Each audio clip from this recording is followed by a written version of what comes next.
Thanks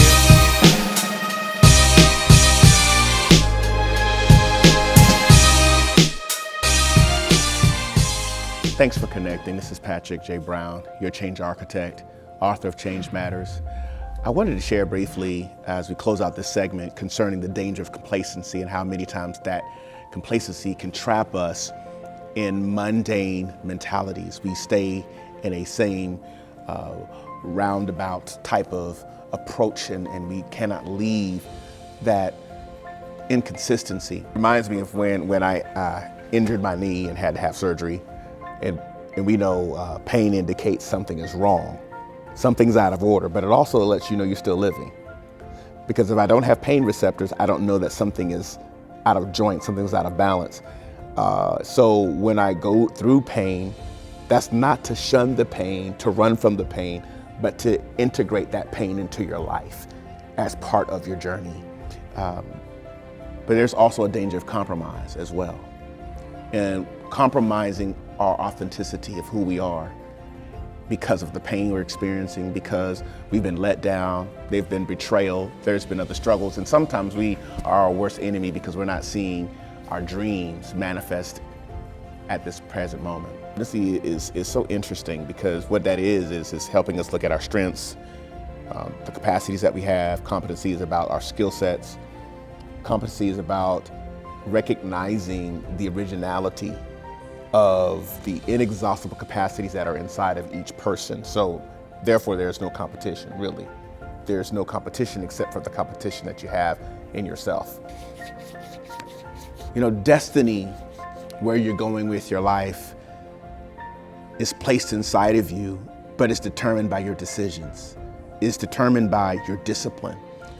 Are you willing to continue to follow through even through your pain? Even through it? Are you willing to say, I'm going to drop complacency, I'm going to drop compromise, I might be surrounded by weariness and darkness, but I know that every seed must grow in every dark place in order for it to be its full potential. And that's the same thing with all of us. That's the same thing with you. We become complacent when we begin to be disingenuous about who we are. We de-emphasize what's inside of us and overemphasize what's in other people, what other people possess. And when we stay in competitive mode, when we stay in the rat race mode of comparing the competencies or strengths and capacities that we have with others, then what we start doing is we de-emphasize the originality of our authenticity.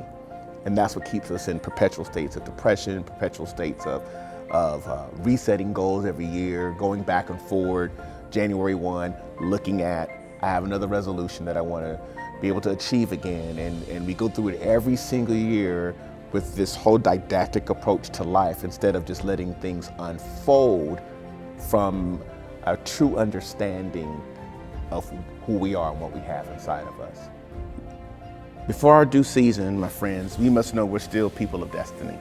You're still a child of destiny and a person of purpose. And in other words, our lives, sometimes we're in a winter season where it appears that there is no growth, but there are certain aspects of life where transformation is still taking place in winter times. There are certain animals that hibernate during winter seasons. They're still alive. Just because there's not activity does not mean that their lives aren't meaningful. And so in terms of who we are,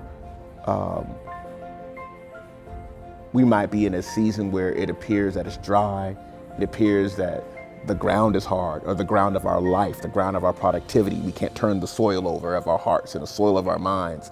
And we end up judging and assessing our season with somebody else's season. They might be in a spring where it appears the seed that I've planted here is growing, it's germinating, it's been watered, it's a lot of freshness that's going on, there's dew that's on the grass, but I'm in the winter time and it seems like nothing is happening. Well, stay there and still do what you need to do in that season so that when the spring does come, you have a grateful, mindful attitude to continue to encourage somebody else that's going to be in their winter season while you're in your spring. I think it was General Patton that gave some advice to his troops. When under attack, advance. Artillery very seldom shortens its range. So if you're under attack, you must advance. And when you feel like your life is going through such a smorgasbord of opposition and stones being thrown at you, words being thrown at you, failure after failure, challenge after challenge, being dropped from people, being disconnected from others, even feeling disconnected and disquieted in your own self, that's the time to advance. Because you can also be healed and heal in the process. We're not projects for people. You're an organism, not an organization. I can't do metrics on your life and say, hey, by this time you're going to be here, by this time you're going to measure this. I can't do predictive analytics on your life. Just simply be, just simply advance. Just simply let life unfold, and it's fulfilled by you being consistent, by being disciplined, by making decisions in your heart that in your mind, I will continue to move forward and I will not give in to the danger of complacency and compromise. Thanks for connecting. I'm Patrick J. Brown, your change architect, author of Change Matters.